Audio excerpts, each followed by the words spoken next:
de algún viaje que hayas hecho al Zócalo, ves dónde está ubicada la catedral, que es prácticamente el edificio más viejo, no necesariamente el más grande, no, creo que sí es el más grande de los que están, la Catedral Metropolitana. Antes de que estuviera la Catedral Metropolitana ahí estaba esto. Esto es el Templo Mayor y esto es la casa de los emperadores. Y aquí están las escuelas.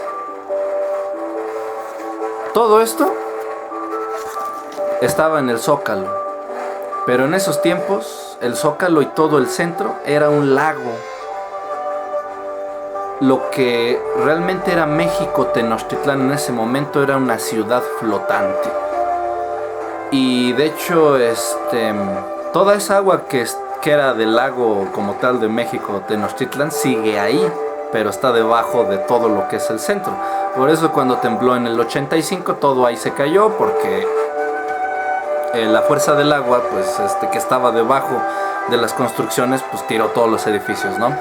Se cayó todo menos lo que hicieron los españoles. Lo que hicieron los españoles después estuvo muy bien construido. Pero bueno, los intentos que hizo Moctezuma para que Cortés no llegara fallaron. Cortés llegó a la ciudad de México Tenochtitlán y lo que se encontró pues fue algo que ningún europeo había visto. Fue una cosa que los asombró en gran manera. Como ya dije, está el Templo Mayor con sus dos pirámides.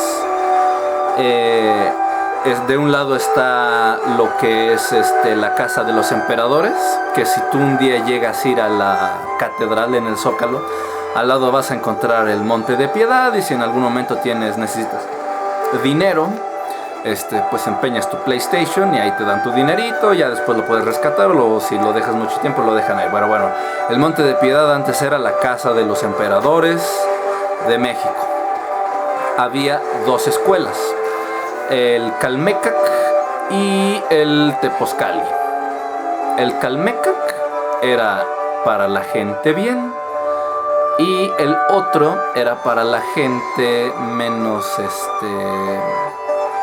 para la gente menos adinerada, por así decirlo. Todo estaba constituido por un sistema muy eficiente de canales. ¿Cómo es que los aztecas lograron hacer una ciudad flotante? Fue a través de las chinampas que hoy todavía existen en Xochimilco. Simplemente le vas echando lodo al fondo del lago hasta que tope, y ahí encima plantas lo que quieras. Y ahí los aztecas tenían su maíz, tenían sus jitomates y tenían sus animalitos, ¿no? Ahora, México Tenochtitlán estaba en el centro del lago. ¿Cómo comunicaban los aztecas a la ciudad con tierra firme que estaba alrededor? A través de 4 calzadas, las cuales hasta el día de hoy todavía te llevan al centro. Una es la calzada de Iztapalapa, la otra es la calzada de Tacuba, la otra es de Tlalpan, y la otra, la verdad, no lo recuerdo, pero no va a ser pregunta de examen. Llegó Moctezuma con Cortés, y aquí hay una ilustración de ese momento, blanco y negro. Mira, espero que se aprecie aquí a detalle. Aquí está Moctezuma, lo cargaban sus súbditos, y aquí llegó Cortés con su gente. Y lo que consideró prudente Moctezuma en ese momento fue no pelearse. O sea, le dijo, bueno, sí, no te queremos aquí, pero quédense hospedados ustedes en el palacio de los emperadores. El Templo Mayor era prácticamente su edificio religioso. Para ese entonces, en Cuba, Diego Velázquez ya se había enterado de que Cortés no lo había obedecido, sino que se había metido al interior de México para empezarse a a enriquecer de lo que estaba sacando de allí. Entonces mandó una tropa desde Cuba a Veracruz para arrestar a Cortés. Entonces Cortés tuvo que dejar la capital, tuvo que dejar México Tenochtitlán y se regresó a Veracruz para pelear con la tropa que le había mandado Diego Velázquez.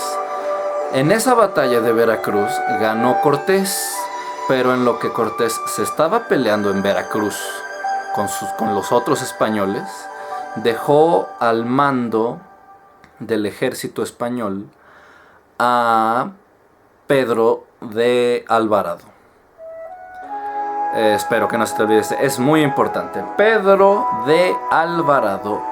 Pedro de Alvarado, en ese entonces el segundo al mando, simplemente se quedó esperando, ¿no?, a que regresara Cortés.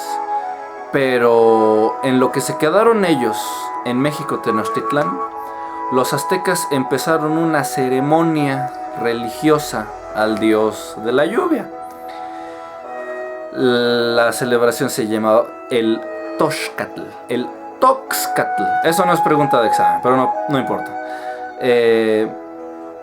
Por ninguna razón en particular y sin haber ninguna provocación de los aztecas, y por causas hasta el día de hoy desconocidas, a Pedro Alvarado se le ocurrió ir y matarlos a todos. Todos estaban indefensos. Y mató a los sacerdotes, mató a los nobles, mató a toda la gente que encontró en la fiesta en el Templo Mayor. Lo cual fue un error, porque eventualmente toda la ciudad se le vino encima. Pedro Alvarado y los españoles se fueron a esconder al palacio del emperador y se llevaron a Moctezuma. Entonces, Cortés había ganado la batalla en Veracruz, regresó otra vez a México Tenochtitlán y ya todo mundo lo odiaba. Entonces, para apaciguar la situación, lo que hicieron los españoles fue hacer que Moctezuma saliera hacia la terracita de su palacio y tratara de calmar al pueblo, decirles que no atacaran a los españoles, que si no esto se iba a hacer más grave, etcétera, etcétera. Y hay dos teorías de cómo murió Moctezuma. Moctezuma II, cuentan las leyendas, no les gustó al pueblo mexica que les dijera: cálmense, no vayamos a atacar a los españoles. Los aztecas lo acusaron de traición y les aventaron unas piedras. Murió lapidado a pedradas Moctezuma y ahí quedó. Hay otra teoría que dice que realmente los españoles estaban todos desesperados porque los estaban atacando los aztecas y mataron a Moctezuma en la mera desesperación. Y se esperaron a que fuera de noche y dijeron: bueno, en cuanto se haga de noche nos vamos de aquí a escondidas, porque aquí ya la situación se nos salió de control. Entonces Cortés y Pedro de Alvarado sacaron a sus hombres por la calzada de Tacuba, pero en medio de la noche fueron descubiertos por los aztecas y los aztecas vieron que estaban huyendo y los atacaron y los mataron casi a la mayoría de los españoles, porque en ese entonces los que se caían de la calzada se caían al lago.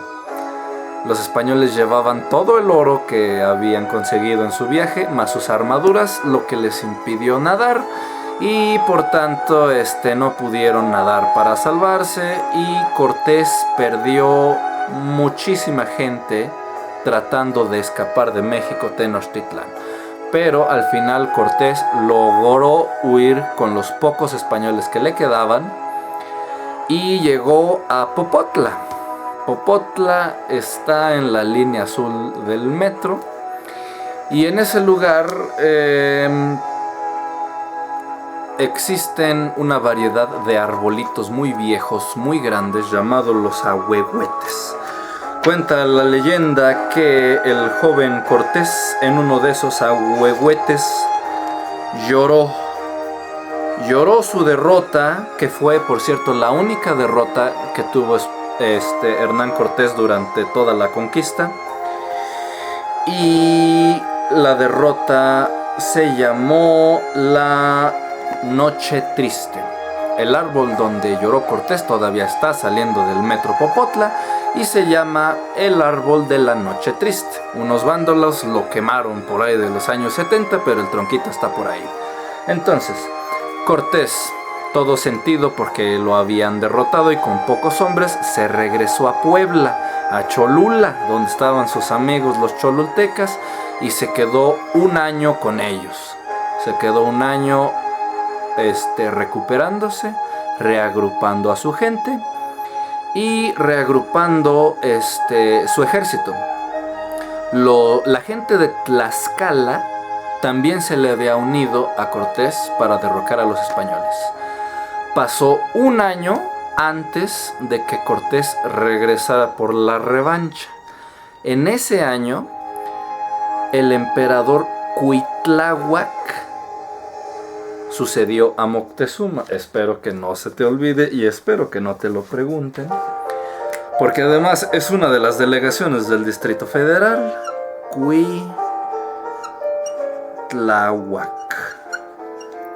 Cuitláhuac fue el sucesor de Moctezuma II, a quien mataron a pedradas. Pero Cuitláhuac y Cortés nunca se vieron las caras. En el año en que los españoles estuvieron escondidos en Puebla, la gente en México, Tenochtitlán, se empezó a morir de viruela, porque los españoles se la trajeron de Europa. Era una enfermedad que los aztecas no conocían y mató a un montón de gente, incluidos el emperador Cuitláhuac. A Cuitláhuac, una vez que estuvo más o menos contenida la epidemia de la viruela, el sucesor de Cuitláhuac fue el joven Cuauhtémoc. El de la cerveza, ¿verdad? Bueno, no. Este joven Cuauhtémoc fue el último emperador azteca.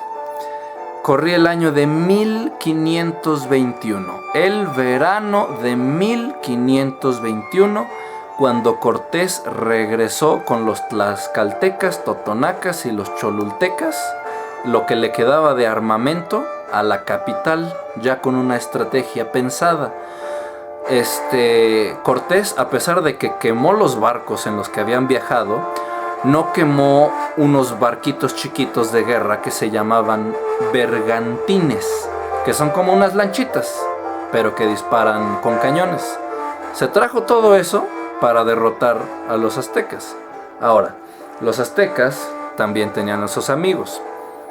Tlatelolco en ese entonces era otro país, y Texcoco era otro país. Tlatelolco, Texcoco y México Tenochtitlán era la triple alianza. Los soldados de Cuauhtémoc y los soldados de Moctezuma se enfrentaron en el verano de 1521 e hicieron ahí la matazón otra vez en México Tenochtitlán, en el Templo Mayor. Destruyeron todo a su paso. La batalla se movió hacia Tlatelolco, hacia el mercado de Tlatelolco, porque en ese entonces Tlatelolco era extremadamente famoso por ser prácticamente uno de los mercados o tianguis más grandes de toda América Latina, antes de que llegaran los españoles. Y ahí hicieron también matazón de gente. Las calles estaban todas llenas de sangre. Y eventualmente la batalla final por México Tenochtitlán se libró en el lago de Tlatelolco. Ahorita ya no hay un lago en Tlatelolco. Igual construyeron algo encima y todo lo que había de agua ahí ya no existe hoy. Pero la batalla final en México Tenochtitlán fue en el laguito de Tlatelolco. Los bergantines de Hernán Cortés pudieron más que las defensas de los tlatelolcas, que eran los que quedaron, y después de varios días de hambre se rindió por fin. Cuauhtémoc se entregó a sí mismo a Hernán Cortés, y una vez capturado Cuauhtémoc,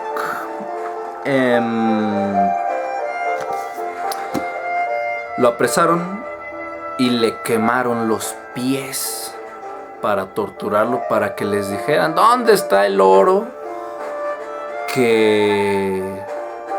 de Moctezuma.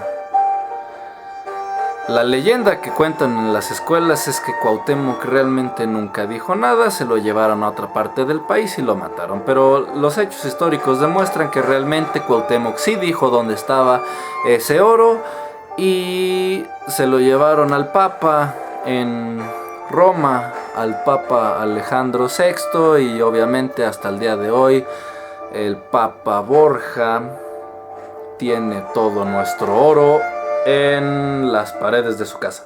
Pero bueno, independientemente de esto, Cortés había infringido la ley al desobedecer a Diego Velázquez, que le dijo que nada más fuese a explorar. Pero eso no fue ningún problema para Cortés, porque Cortés mismo le escribía al rey Carlos I: oye, ya conquisté tal lugar, no lo estoy conquistando para mí mismo, sino para el reino de España. Ahí te mando oro, te mando chocolate, te mando jitomate, te mando un montón de animales que nadie había visto en su vida, y te mando unos indígenas, y te mando unos jaguares como símbolo de buena voluntad, para que no te ande cuenteando el Diego Velázquez que me ando revelando. Entonces el rey Carlos I y rey Carlos V de Austria, primero de España, pues dijo, pues qué genial, perfecto, Cortés no es un bandido. Entonces lo nombró gobernador de todo México. Todo lo que había conquistado, él era el gobernante de México. Y Diego Velázquez muy bien en Cuba. Ahí se acaba la introducción. Se acaba la conquista, y luego viene algo que seguramente te van a preguntar en el examen: la colonia.